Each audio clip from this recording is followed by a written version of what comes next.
Are you ready for a upgrade? Oh, taste and see. There's a word for you and me. Serving the uncompromising truth makes us truly free. Open your heart, your mind, your soul. He'll make you whole. Preaching with power. It's the relevant leadership strategist.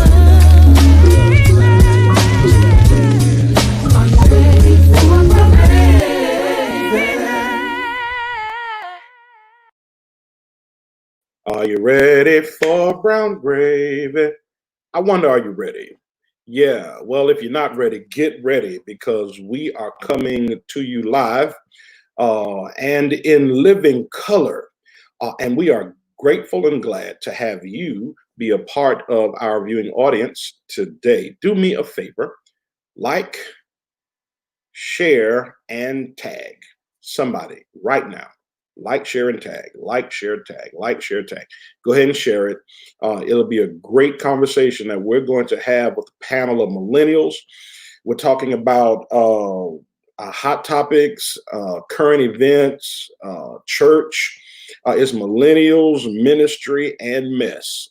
And so we're going to kind of delve into all of that tonight on our broadcast. And so do me a favor again, go ahead and grab a hold of some millennial, tag them right now, share this video right now. And if you, and I believe that if you share it, they will tune in and be blessed tonight. We have a panel of about 4 people. Two of the 4 people in the box is actually 2 people in one. So we have 1, 2, 3, 4, 5, 6. We got like 6 people tonight. And so that means we're going to have a plethora of standpoints and viewpoints as it relates to any topic. Now, here's what I need you to do. I need you to, if you have questions, type them in that comment box. Do it real quick, right? Type them in the comment box and let us know. While we are live, we will attempt to answer them. If we don't get to your question, we'll answer it next Monday night for Millennial Monday. It's Millennial Monday. Do we have a song for Millennial? We need to come up with a song for Millennial. What? See, the millennials, I thought that they were all innovative. Don't let them fool you, y'all. I think the millennials then got old, and now Generation Y took over all the innovation. Because these millennials should have already had us a song together and a commercial and everything. And they did nothing. They don't do no work. Pray when they get on the screen. I need y'all to pray for them. I want you to point your hands and pray their strength in the Lord because they like old millennials. I got to get some young ones. Get me some Generation Y up here so we can come up with a song. But any rate, I want to also, before we get started into tonight, I want to invite you to our I Occupy conference and convocation August the 5th through the 8th, happening at the Staybridge Suites here in Florence, South Carolina. It is a hybrid conference. It is part virtual and part in person. Part virtual, part in person. And so every one of our teaching sessions in the daytime, as well as our noonday session, will be all virtual, everything virtual. In the evening, you will have the option of either staying virtual or coming inside the building there at Staybridge. We've already prepped and prepared. The hotel is prepping and preparing for us. We're going to have a mask requirement. So you're going to have to wear a mask in order to be a part of the in-person gathering. And so, yeah, all of those things are going to happen. They'll be going on. I want you to get there, come there, and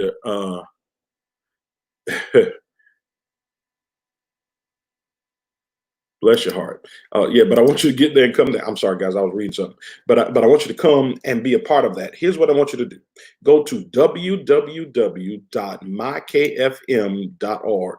All right. Quandell said he's going to be here. That's one of our newest Marketplace Ministry KFM member. He's one of the newest, one of our members, and we're certainly grateful. Next week, Quandell, I want you to be a part of our panel. So please remind me and let me know. I know what I'm saying, but I know me. I want you to be a part. So if you inbox me and say, hey, where's the link? I'll know, and I'll go ahead and send you the link so you can be our special guest for next Monday's Millennial Ministry and Mess. All right, so here's a couple of videos I want to show for you of two of the preachers who will be coming to join us for the I Occupy Conference 2020 Disruption. Check this out.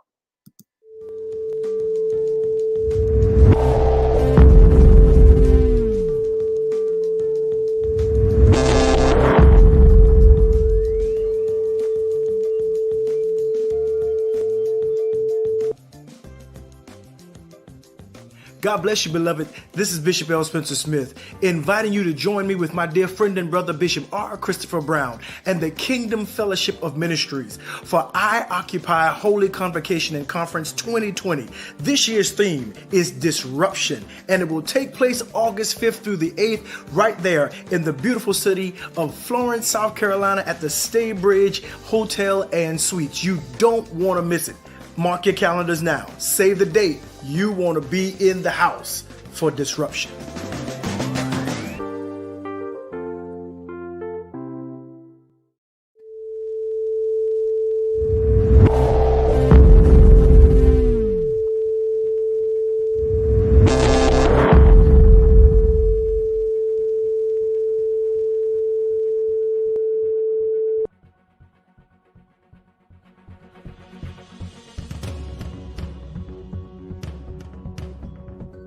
Hey, Dr. Tallhall here, and I am coming with an announcement. Once this COVID situation is over, and we are believing God, we are headed to Florence, South Carolina. Did I say Florence?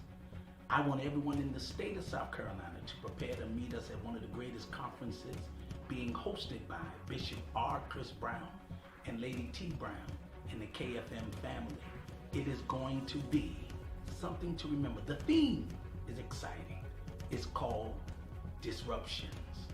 Some of you need to understand when this is over, we're going to become better because right now we're in a season of disruptions. That's going to be the theme. Here's the catch. The dates are August the 5th through August the 8th. And I'm telling you, I will be preaching on August the 7th. They have a whole host of great speakers, and you need to come and enjoy the entire thing.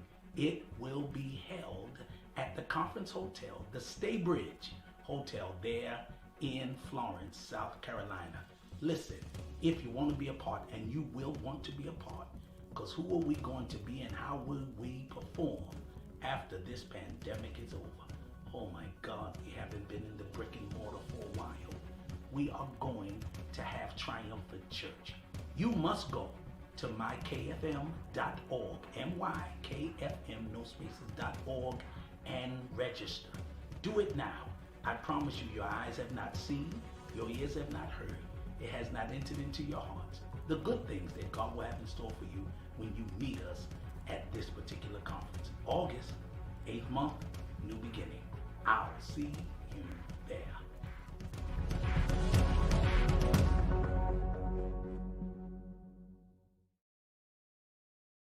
Man, listen, if that doesn't get you excited, your exciter is broken, okay? I am tickled pink excited to be able to be a part of the I Occupy conference. Now, I'm going to attend physically in the building. We'll be there in the building for the evening services. Again, all of the daytime sessions are all virtual, as well as our noonday session. Go to our website, www.mykfm.org, and enroll or either register. There are three things you can do. Enroll, because it's totally free. You can just enroll and be there for free. That's fine with us. Or you can register and help support and undergird the conference. Level 1 is $25. Level 2 is $75. $25 gets you a swag bag and 1 MP3. $75 gets you a swag bag and all of the MP3s of day and evening sessions. Can't beat that with a bat. All right. So either go ahead and enroll. And why should you enroll? Because the classes will also be in a drop down box. So you can go ahead and select the sessions that you would like to attend so that those Zoom links can be sent to you when the conference starts. So you need to enroll in order to get the Zoom links for the sessions or register to get the Zoom links. Either one, we're looking forward to having you. All right. There's my commercial. Now let's get into tonight's discussion with the millennials who are a part of our panel discussion. We have one of our veterans who's been with us almost since the beginning. She has a toothache tonight, guys. So if she looks like she's frowning, it's just because that tooth hurts. And if you know anything about tooth pain, you know, bless her heart, she's fighting through it, but she knows how to make pain pay. Naya. Hey, how y'all doing? You don't look like you got much of a way too long. Look, I went and handled that real fast. I'm good. Bless your heart. Bless your heart. So glad you did. Thank you. All right, so we got Naya, and also part of our veteran panel are the Pinkies. They guys, what? They did not twin. I was so happy. I was like, yes, I caught them slipping. Tonight they didn't coordinate. Tonight they're not twinning, but they are still with us. The Pinkies. How y'all guys doing? We are good. Completely misplaced my shirt. So yeah, that's got pretty lucky. Yeah. No, but we're still glad to have both of you here with us and being a part. And then our special guest panelist, who was with us last week, and they're doing a 2-night revival with us. A 2-time revival. Ain't nights, I guess, but well, it is nights, but not back-to-back nights. The Majets are with us. Hey now. Hello. You don't put that dog somewhere else. We got work to do. Anybody want to sit with no dog while we doing some work? He a baby. He like being up under me. I don't care, baby or what. It's still a dog. All right. It's just a dog. And look at you. They let the dog bite your finger. Oh my God. I can't. You're going to have your fingers all sanitized way before. Cuddle up, buddy. Go to your bed. No, you got to put them away. I was just kidding. Although I don't particularly care for. Well, never mind. I don't want to get any involved from the animal people. So hey, let's get busy.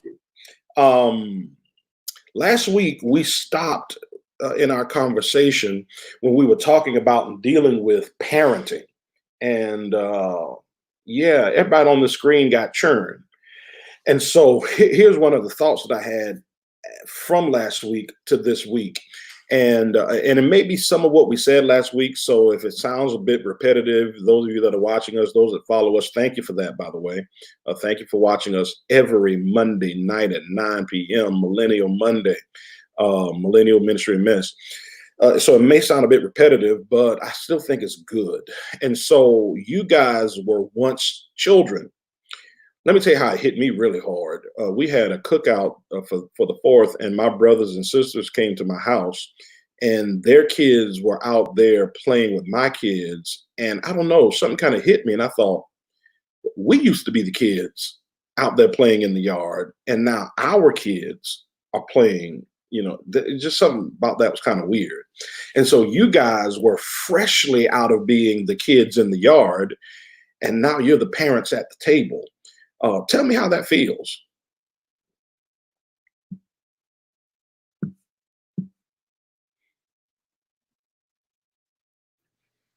I don't know how to feel. Honestly, I feel like, man, where has the time gone?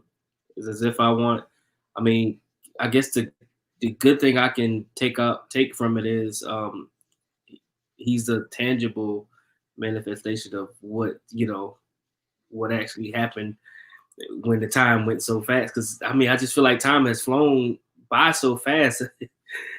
I feel old. But I'll be honest, I just feel like God, dog. Hopefully I've been out of school for 10 years now. You know what I'm saying? So it's just like, golly. Hopefully the next year don't go by so fast. Maybe I could just start, taking moments and, actually capturing moments and maximizing some of these moments. Because I feel like time is just flying so fast that either my son is getting older or maybe I'm just getting old. I don't know what it is. It's just happening. Everything just happening so fast. That's just kind of how I feel about it. What you think?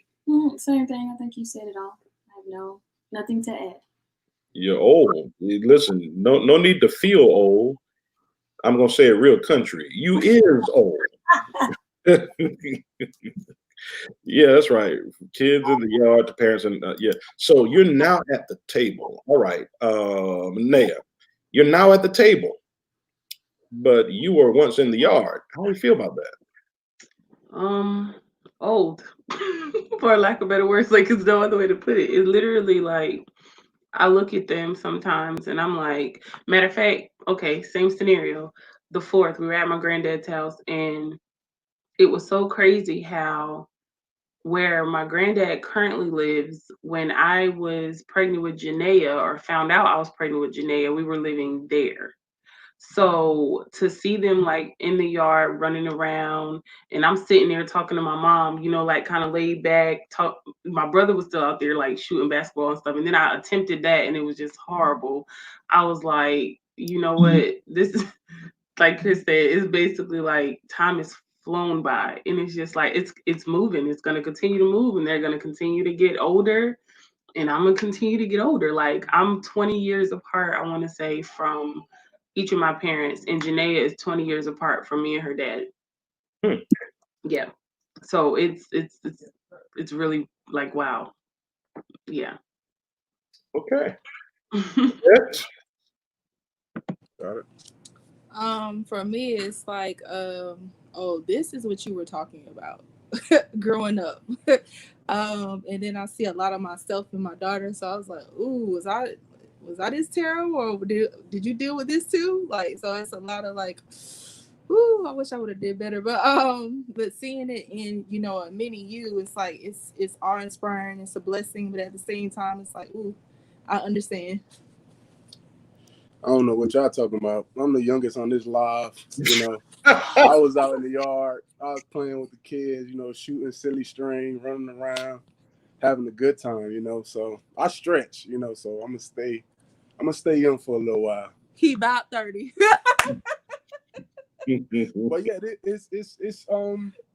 it's really like a big difference to actually sit there, like see different versions of you growing up and your children, like the different phases of you and your children, they just growing and growing, and it's like you can't slow it down.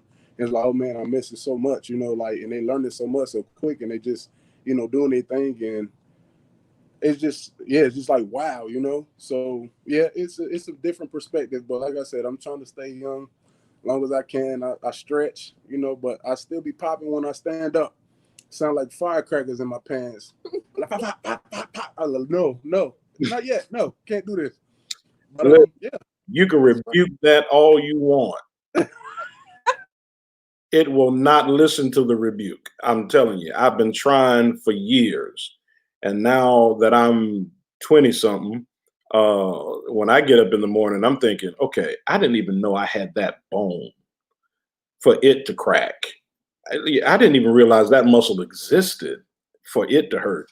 So all the stretching in the world, no, it might help a little while, but old is old. So now I think Jasmine kind of allured to it, but it's a great thought. And here's the thought.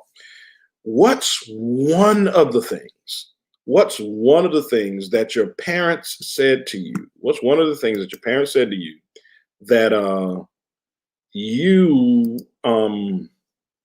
did not like it then, but now you understand it and you're saying it to your child, or at least plan to do it for your child? What's one of those things that your parents or your guardians said to you back then that you couldn't stand? I mean, you thought that they were just the dumbest things in the world, but now all of a sudden, it don't seem that dumb.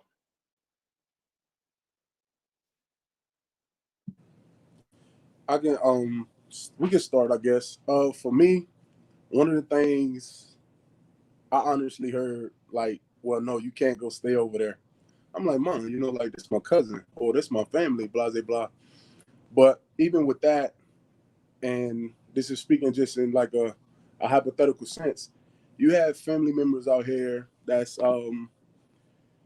actually plotting, you know, or does different things to their family members. You get what I'm saying? So it was just like in a safe haven that I didn't understand, because me, I'm just like, well, this is my family. You know, I should be able to go stay with them.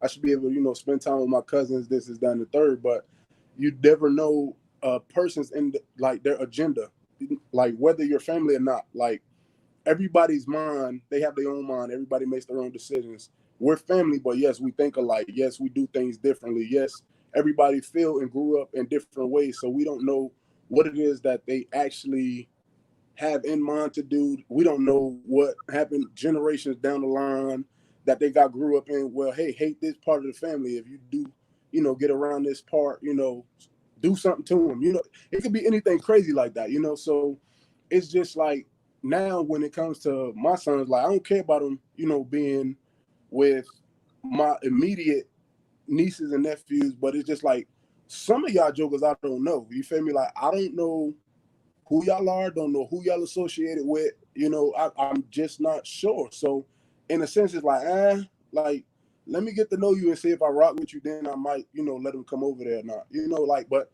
I completely understand it now, but it's just like staying alert and just being aware of everything that's going around or like going on around you and your kids, you know, like you always want to stay on top of that no matter what. For me, my parents set boundaries. They was not yes people. They were. I had a lot of no's, and a lot of the no's I didn't like. I disagreed with, and the no's that they gave me then were yeses from me later. And what I mean by that is like the no's protected me, and they gave me a mindset, and it created me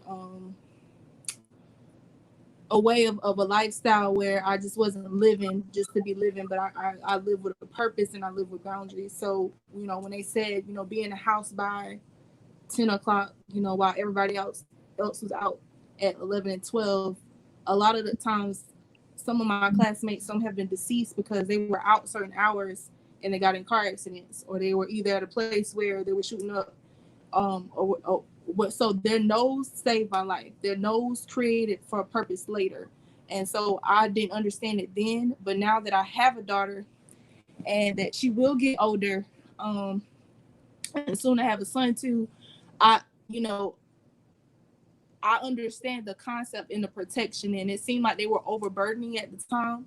But now I understand that they weren't overburdening, but they was just protecting me from people and places and things that I didn't need to be associated with.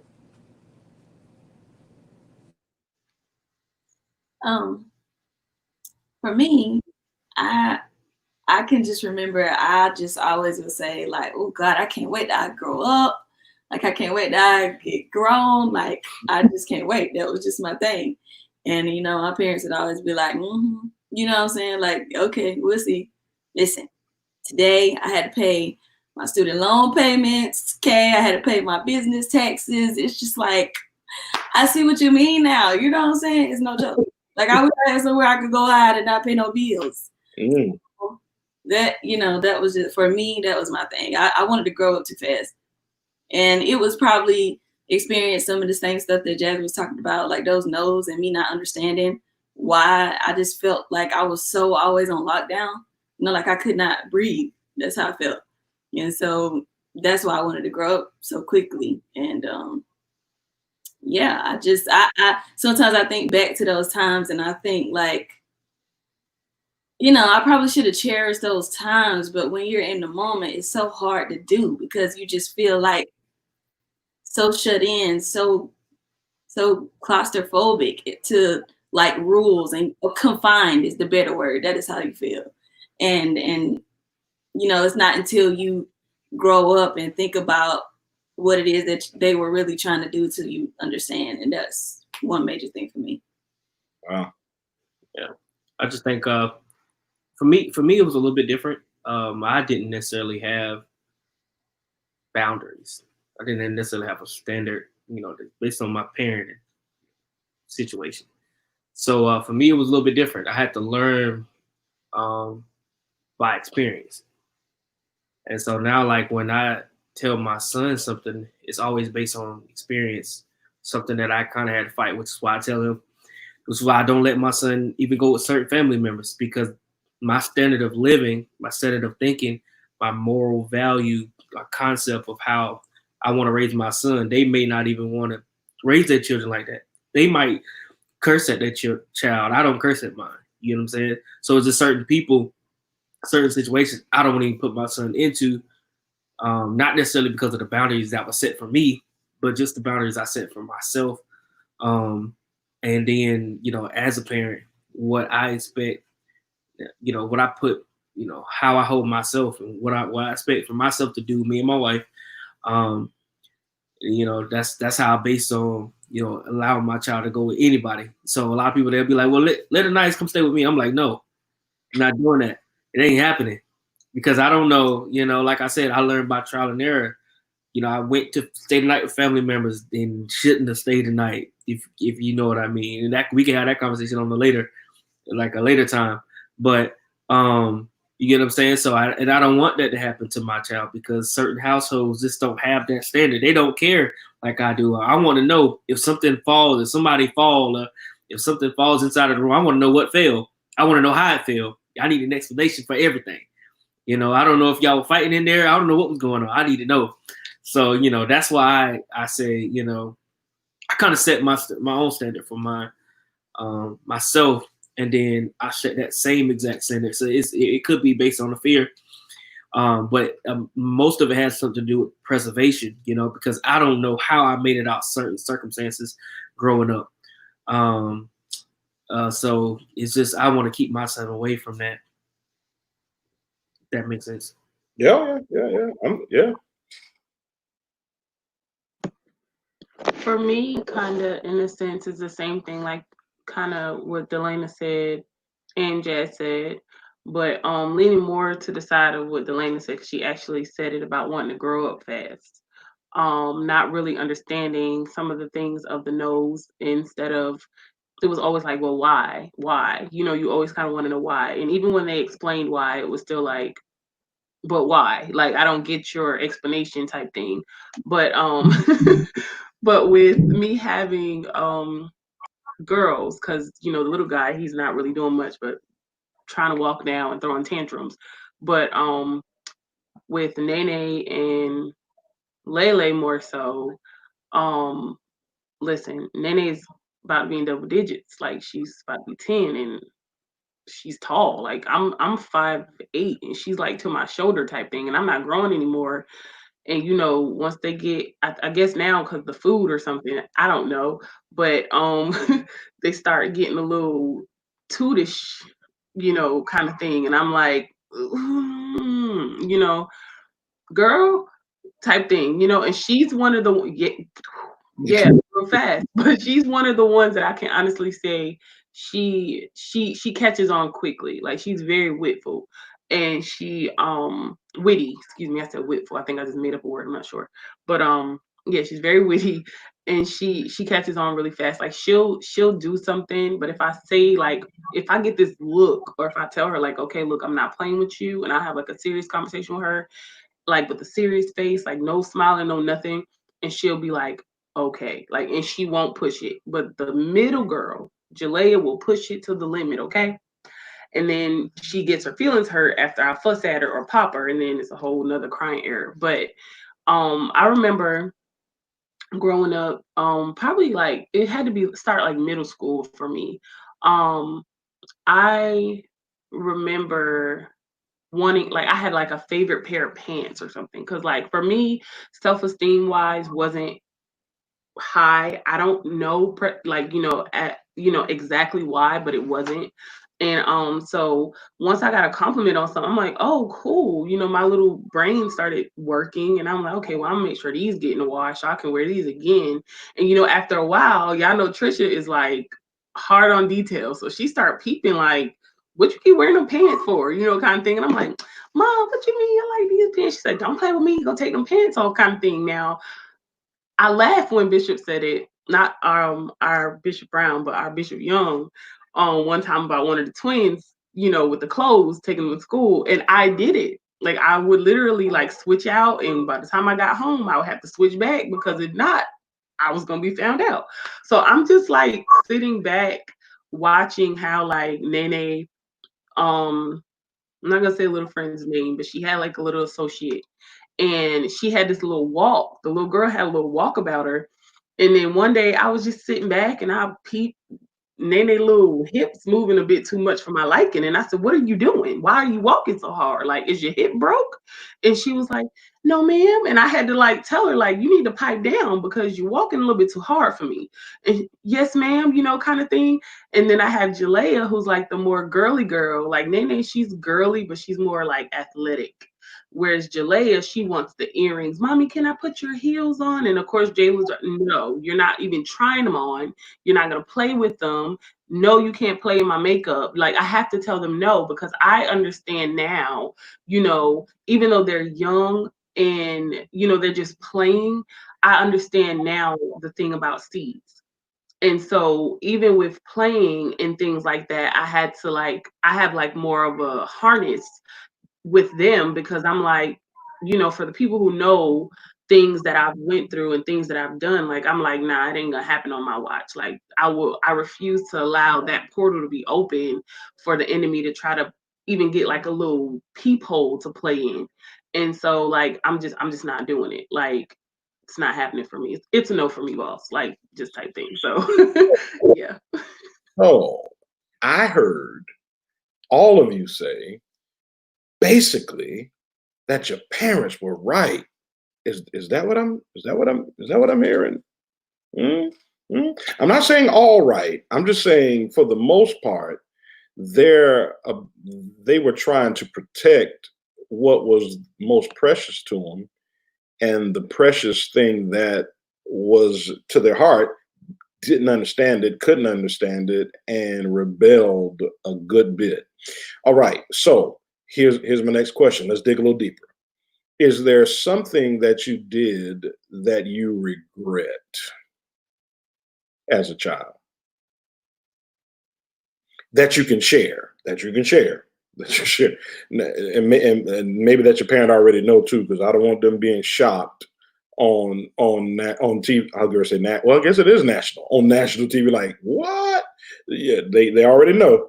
Hopefully, something that you did that you're like, I regret I did that as a child. Okay, now let's sweeten the pot.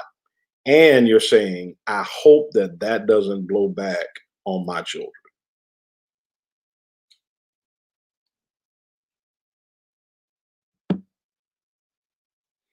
So let me throw something out there just to help you.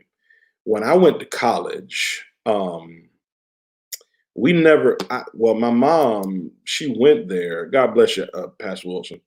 She went to college, but she went to 2-year college. I went to the 4-year college where you went on campus. So she wasn't like quite certain of all of the nuances of it. And so I was really the first one of our family to go to 4-year college. And they had a certain time for us to be to school. Well, I would always say that school started a week before it actually started. And I would go to school a week early, but I wasn't at school. Yeah, I went other places, man. I went to Carowinds. We've gone all over the world, and then we started school. And so I thought about that because my daughter's getting ready to go back to college, and I'm thinking, oh Jesus Christ! So I'm gonna have to be on top of every single thing because I know when I did it, that's what I did. So I regret, doing that. And I never really told my mom that story. So sorry, Mom, if you watch this live, bless your heart. That was so long ago. If you're mad at me now, yeah. Okay. All right. So you all share.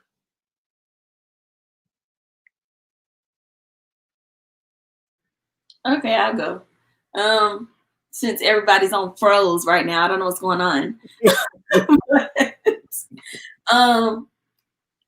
I think for me, just the line of communication that I had with my parents at the time, it was not there. Like it was more of I just feel like we didn't really talk like that. There were things that I'd done or things that I've experienced in college that I wish I could have went to my parents about, but I think my perception about how they will respond, I didn't feel like we had that level of communication. And so there were times I wish I could have talked to my parents about some things, but I couldn't.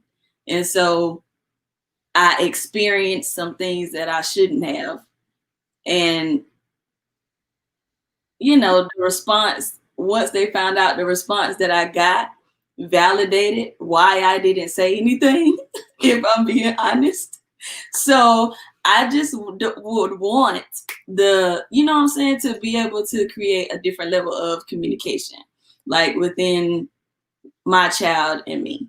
You know, I feel like sometimes growing up, you experience like you want, I mean, I don't know, I hope I'm not the only one who ever experienced this, but like there were times where I would want to talk about some things and I felt like it would be more of a reprimand than okay, this is, you know what I'm saying, it's wrong and that this is why it's wrong.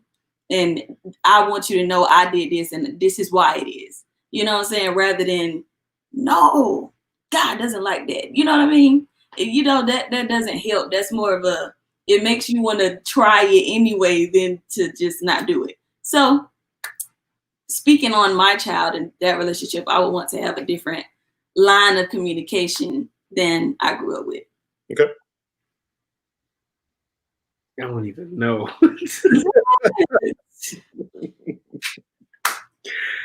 God. You was a wild child, so I mean. I don't know. What was the question again? I didn't got What's something that you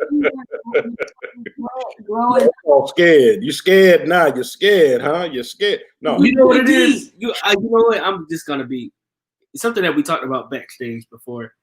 And that is getting into relationships, like serious relationships at an early age. That is something that I won't say I'll try to prevent my son from doing, but at least I would give him the wisdom of, you know, of taking his, you know, life and his purpose, his career, taking that more serious and let that be the forerunner for himself, other than a quote unquote relationship. That would be that one thing I think I would kind of let my son know. Like you regret those premature relationships? I ain't hear that. Yeah. No, you saying you regret? I was coming. I was coming before you got to him, Delana. So are we going on record to say that you regret having early relationships? I regret not taking. I regret not taking my purpose more serious than I didn't take. You know, that I took relationships, and you know, because I just feel like no, I'm not talking about marriage. So get out of here. No, I was reading my comment. So, but literally just regret taking myself Perfect. to a degree. This is perfect. So that's a nice y'all trying to tell not to get on the camera. This is perfect. Oh man, I mean, the Lord sent that. The Lord sitting right on in there ask about them fries now. So no, I get it. So yeah. All right. Whoever next. Because I got another thought. Oh my. Okay. So I was real quick. I was laughing at Delana because that face was normally my face, and I'm like, get out of it. Trying to like be quiet. It's so funny. But I was kind of Chris. You took my thought, man, because I was going right there. I promise. But mine was in the vein of this. So everyone up here knows Randy, not this Randy, but you know Randy Jr., not the third. My dad. So yeah, that Randy. So when I was like in high school, I can go further back to be honest, but I wasn't allowed to date like nobody. Like nobody wasn't allowed to like me. I wasn't allowed to between my daddy and my brothers, but more so my daddy, I was not allowed to date anybody. Like it wasn't no boyfriend, wasn't no friend. I played sports like basketball, cross country, track. There were boys there. I remember my first job. There was a guy there that just happened to be waiting for his ride while I was waiting on my dad. And we were sitting there talking about what schools we went to. My dad pulled up with a whole attitude like I'm not supposed to be talking to the guy that I work with. Y'all, listen, I had a whole attitude that night. And when I got off work and went home, and my mom was like, "What's wrong with you?" And I was just like, "Nothing," kind of thing. I remember it so clear because I'm like, dog, I was just having a conversation with the guy. I was like, probably like 16, 17 maybe. But anyways, relationship wise, I wasn't supposed to date. So I kind of said this like backstage the other day too. I had secretive boyfriends. Like I had boyfriends that nobody knew about. Like you can't you can't be my boyfriend outside of school because my daddy don't know what can I know you can't come to my house. Well, your brother, no, my brothers is crazy, so you can't say nothing to nobody because if they find out, you're gonna get beat up, like period. So just don't say nothing. We can date, but like we can't hold hands. We could pass a notebook, we could pass notes. If we like sneak and kiss in the stairwell, like it was like that. That happened not often, but it did happen. This is just being real now, okay? But for the most part, like I really like you see Mimi down there laughing because our real life, like, no, you couldn't like me. It just wasn't a thing that could happen. So yeah, more so my reasoning for wanting to not only not have that happen, and I can kind of tie it into Delena's point too, because I want them, and I tell them now, even like, I don't care if you think I'm gonna get angry, if you think I'm gonna be, sad. However, I don't care about how you think it's gonna make me feel. I want you to know that the door is open for you to talk to me about anything, and that's what I tell them now, because I feel as though, for one, had I not. Okay, that was my thought. I feel as though had I not, and I know as though had I not gotten into like those quote unquote puppy love relationships prior to my actual first validated relationship through my dad, I would not have experienced like heartbreak, like because at that age, you're emotional as a young woman, you're very emotional. A young lady, a young girl growing up to be a young woman, your emotions are all over the place. So when somebody tells you, well, for me, I'm gonna just be, as blunt as possible. For somebody to be like, oh, we can't date anymore, it was like, oh my gosh, they broke my heart. My little heart was just crushed. And then I either had an attitude or something like that, but I wasn't supposed to be dating in the first place. So I had to secretly go through that hurt. And it made me experience things that I didn't necessarily have to experience. But because I chose to do those things secretly and handle breakups secretly and heartbreak secretly, it opened a doorway for a bigger thing, a bigger, emotional distraught point feelings that I didn't have to experience. And then more so, even I know now that because I think one guy other than Avery, I did tell my dad about, and he straight was like, nah. So when it was time for me to bring Avery in, I was like, dang, I don't even want to tell him about this dude right here because he done already shut this one down. Like, ain't no point. But it was a difference. It was a difference. And I just want that communication line to be open and just to tell, I know this ain't that point, but if you in high school and you watching, don't deal with them secret heartbreaks. Like you don't talk to your parents, y'all. That's all I'm saying. Like even if you make them mad, sad, or anything like that, just talk to them because you don't have to go through those different crazy emotions that are unnecessary for the moment. Like it's not worth it. Mm-hmm. And I'm gonna tell you, don't have no secret relationship. Because if I find out, then I'm blowing everything up. Right? I'm gonna blow it up, and then I'm gonna put it in Jesus' name. He ain't, but I'm gonna do it.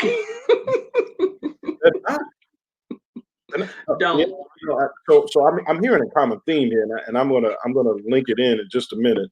All right, just one of you guys at the bottom say it, and then we'll link it in because we're almost out of time.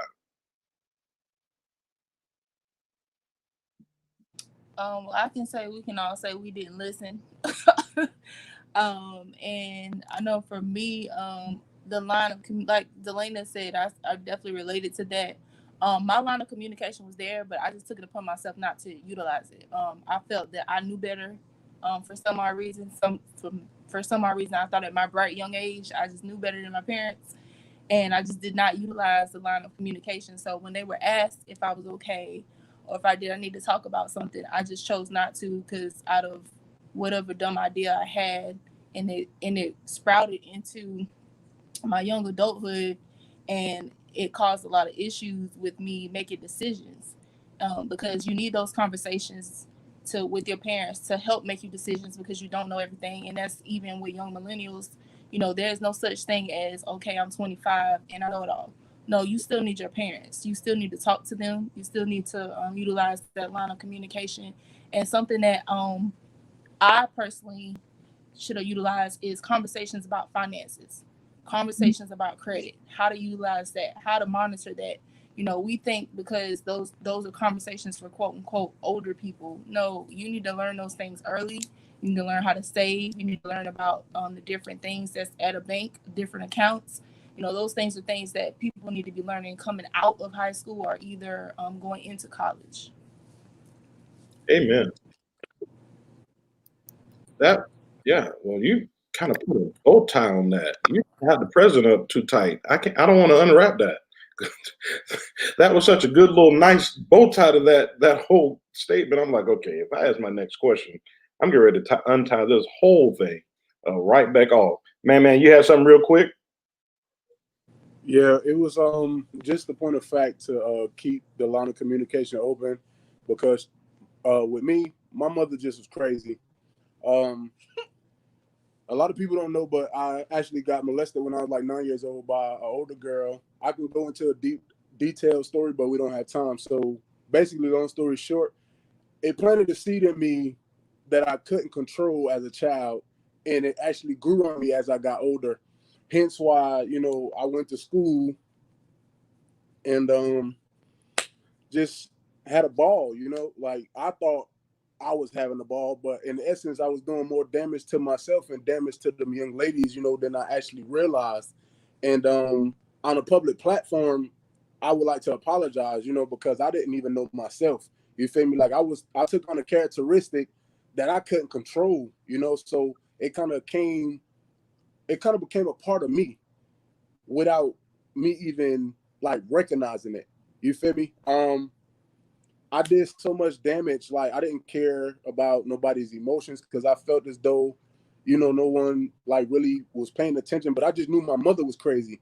Like my sis said, like Sis Delana said, she was like, you want to take things to your parents and hoping that they will be able to sit you down and talk to you about, okay, well, like this is why you don't do this, blase, blase, blase.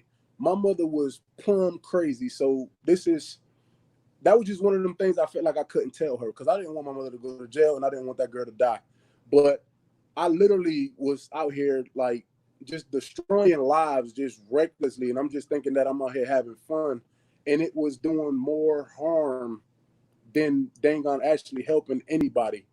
I truly like apologize because man, it was devastating. Like, and to my kids' mothers, I do apologize to you all.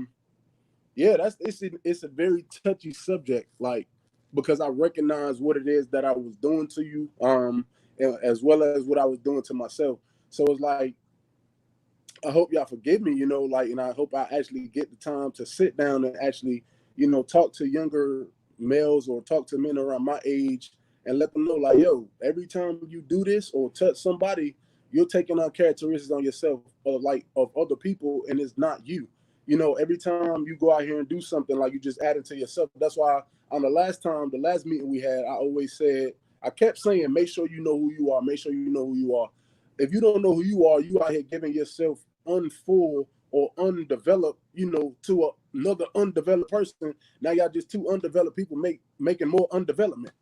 I don't even know if that made sense, but yeah, it's very detrimental, man. So just keep that line of communication open. And my oldest boy is actually he's 8, so this is a very tender area for me because it's like, well, I was just a year older than him before I experienced the losing of my innocence. Like it was super strenuous. I was watching porn, some of everything. Like I was literally doing everything just to almost feel that feeling again, and it was just uncontrollable, and it's just something I couldn't control. But I didn't, like I said, I keep going back to my mother, like, because my mother was like crazy. Like, I need y'all to understand that. Like, I can joke about it because my mother's like just was that person, but it's not a joke at all as far as the damage that I was doing to myself. So make sure you keep that line of communication open, like period, point blank. Okay. And you just tied another bow. So I'm not going to ask my next question. I'm just not, because you've already started down the road of what we usually do at the end of our broadcast, and that is to have a moment to minister to those who are watching us.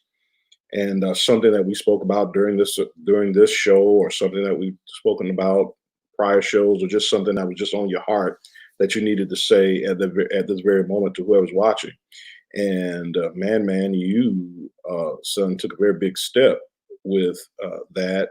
One, I didn't know that story about the molestation, and from that to your recognizing it created another person in you, and that person was doing whatever they did to those people, and you stepping up and apologizing. That's big, man. If nothing else, there are other young men who needed to hear that, and needed to know, one, that is wrong, and two, that they can make it back from there and start building a life. Because you guys, you have your struggles, but everybody does.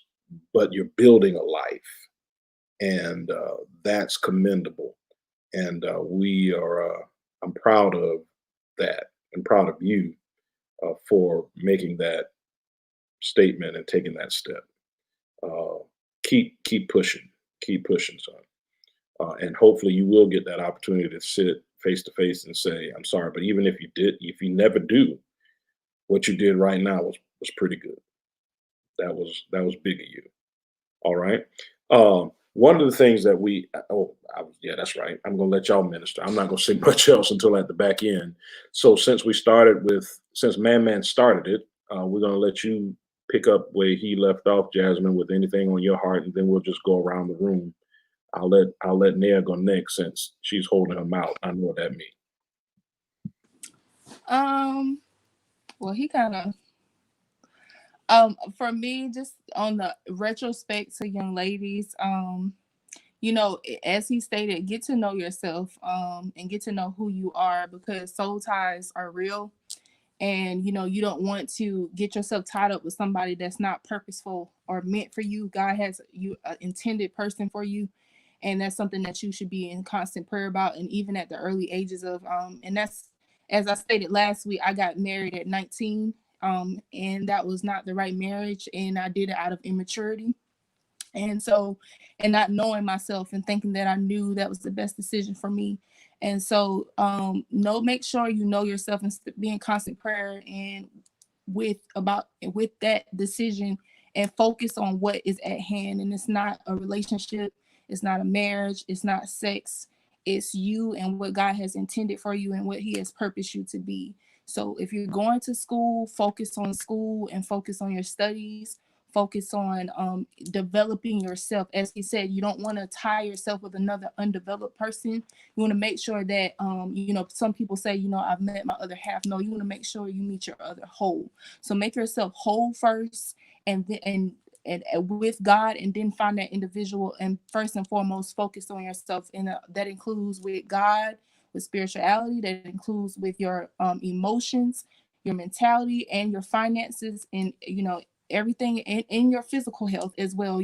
people get tied up with people and they get tied up with different diseases and things. Make sure you're just okay. Make sure you're whole all together in every aspect of life.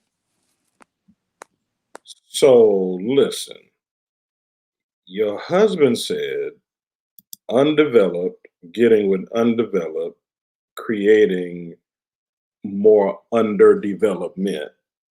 And then you come back and say, stop looking for your other half and start looking for your other whole.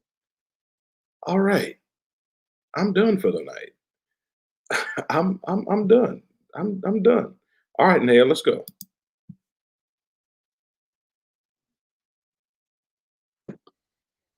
Sorry, my mic was muted. But no, I was saying come behind him is like, whew, that was really, really, really awesome.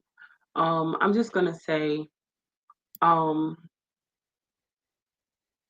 if you've been in a position where you stepped out from underneath or stepped off of your path, so to speak, trust God enough to get back on and continue to walk. I saw a meme that said it doesn't matter how long you were going in the wrong direction, you can always turn around. Um, don't be afraid to turn around. Sometimes we think we have gotten so far away from where we're supposed to be that we look at ourselves and we don't see purpose anymore. Understand that just because you made mistakes and or decisions, your purpose hadn't died. Your purpose is still there. Your purpose is waiting for you now, and you have to catch up with your purpose. Trust God enough to walk even when you can't see him, even when you can't feel him. Trust him, trust that he knows where he's taking you. Trust that. Um yeah, just get back on, keep walking. If you got to crawl, if it hurts to walk, limp. Don't stop moving. Stay focused because ultimately you'll get there. And just piggybacking on relationships because that's like a big thing. Um Sometimes we get in relationships that are comfortable for our now. Your now is not going to be your present. No, your now is your present. Your now is not necessarily your future. Your future is your future. So just because some relationship that you may be in or you may be attached to someone at the moment, um understand that that may not be your future, and trust God enough again to walk you to your future. If there's some things that you have, there's some decisions that you are going to have to make that are going to hurt. I promise you. But as Bishop says all the time, it hurts for the moment.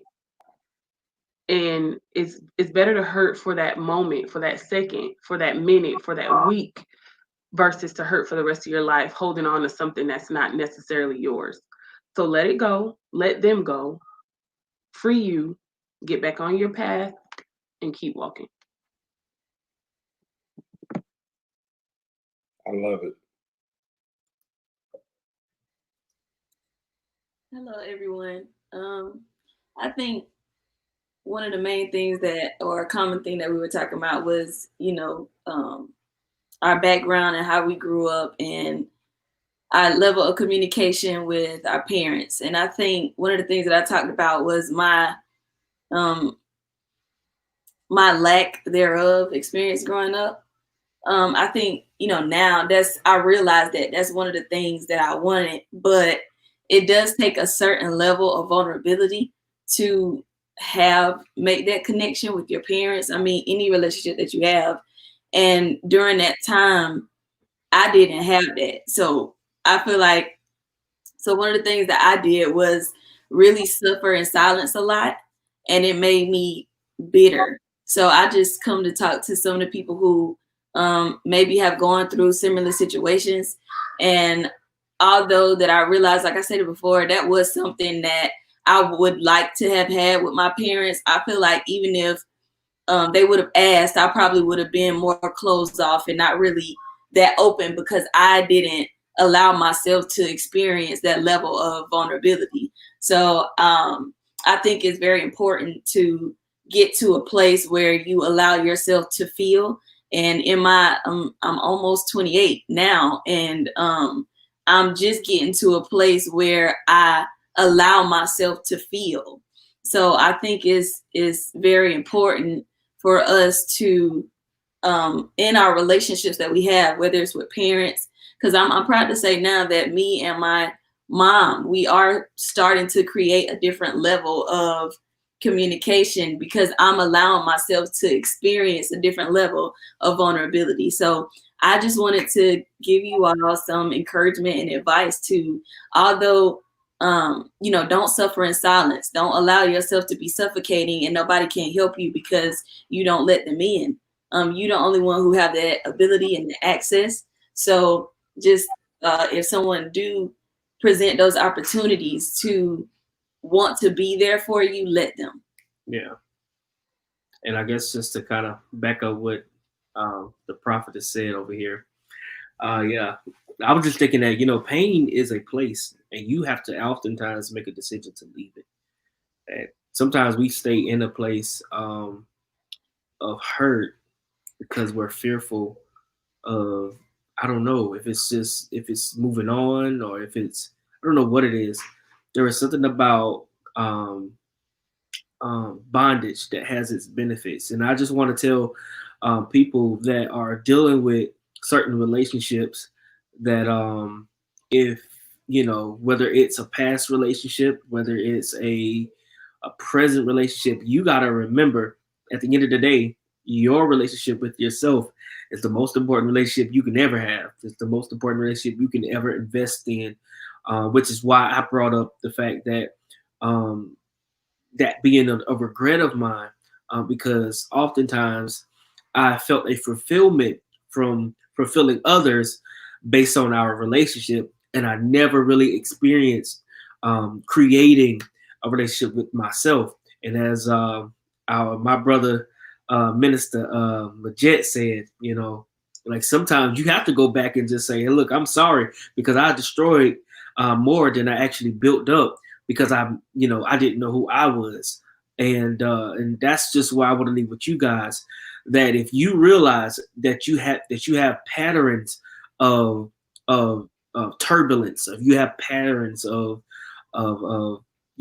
some disturbance in your life, check your relationships. They're oftentimes the distraction that keep you away from your future, that keeps you away from your purpose, that keeps you away from your promise. And you have an obligation to do yourself a favor and to sit back and look at the relationship that God has given you, and then also the relationships that you have jumped into that weren't necessarily ordained by God. I love you guys. I appreciate you guys watching this live. But just remember that if the relationship is not helping you grow spiritually, emotionally, mentally, if it's not doing that, that might not be it. That might not be it. And even if it's helping you grow, oftentimes you got to make sure that it's of God, because even the devil can bless you. So it's just, you got to make sure that you are in a place where there is no confusion inwardly, so that you're not doing things that are outside of the will of outside of the will of God. The safest place is in the presence and in His perfect will. So I just admonish you to do, take a step back and reevaluate some relationships that you guys have right now. Because honestly, we're being completely honest. Most of us have created relationship with people based off a pain place, based off of a hurt place. And if you're still, building upon that, you really don't have a solid foundation. That's what makes the relationship sink, when you start building that foundation based on a pain place, because there are already holes in your ship. Fill those holes, and then you start building upon that. I love y'all. Thank y'all for watching.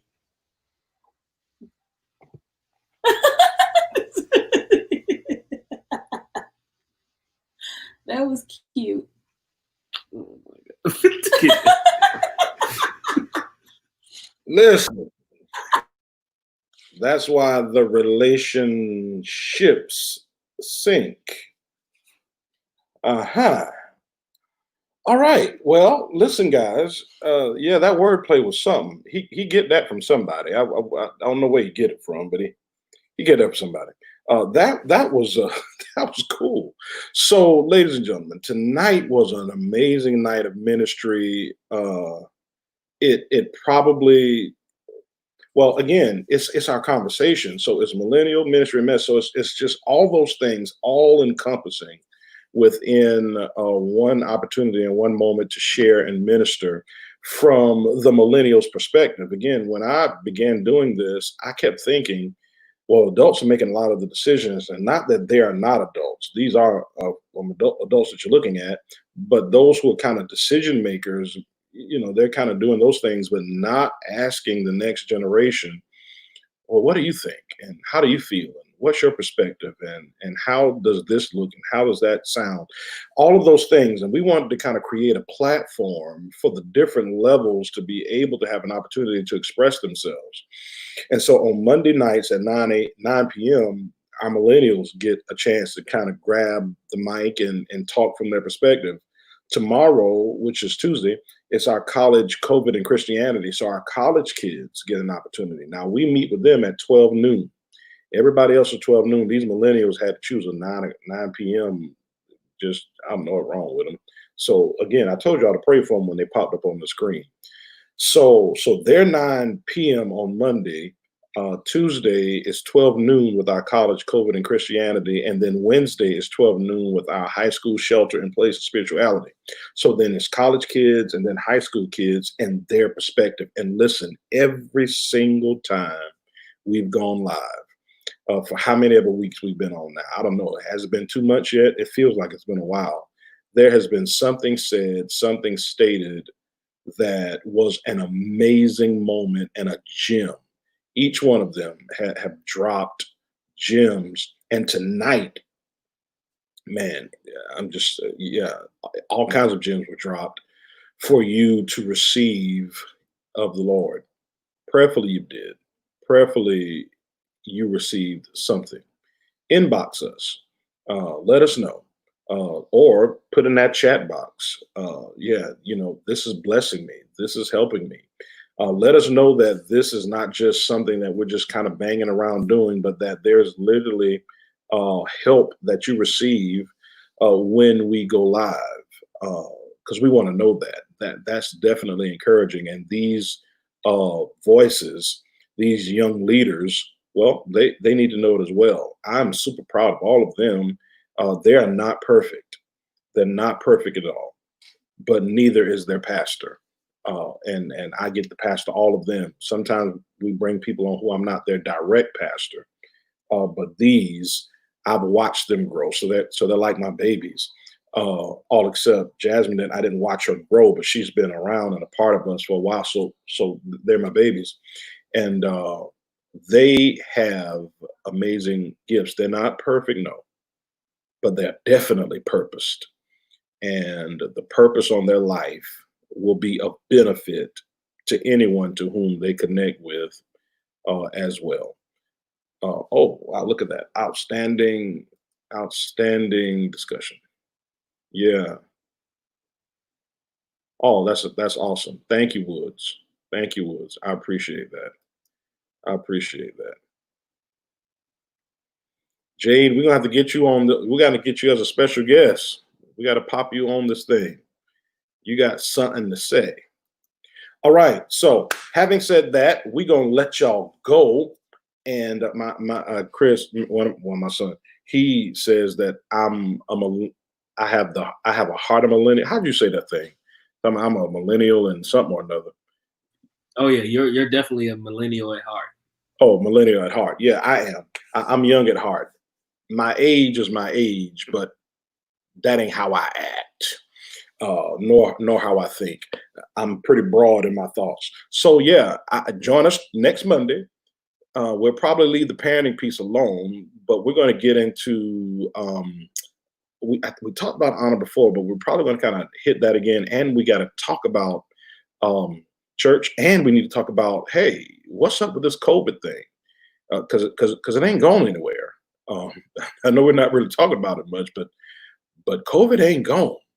So how's life going to look going forward, and who's going to make those decisions? And oh, by the way, who wants to be a millionaire? Because there are opportunities out there for that as well. So next week, join us, same bat time, same bat channel, and we will be waiting right here to minister to you. Till then, hopefully we'll see you tomorrow at 12 noon or 7 p.m. for our Bible study. Either way it goes. This is Bishop R. Christopher Brown III, the Relevant Leadership Strategist, senior pastor of the Sword of Truth, the presiding prelate of Kingdom Fellowship of Ministries, the president of R.C. Brown Enterprises. And I am telling you that this year is going to be big. Just wait and see. Love you good. Bye-bye.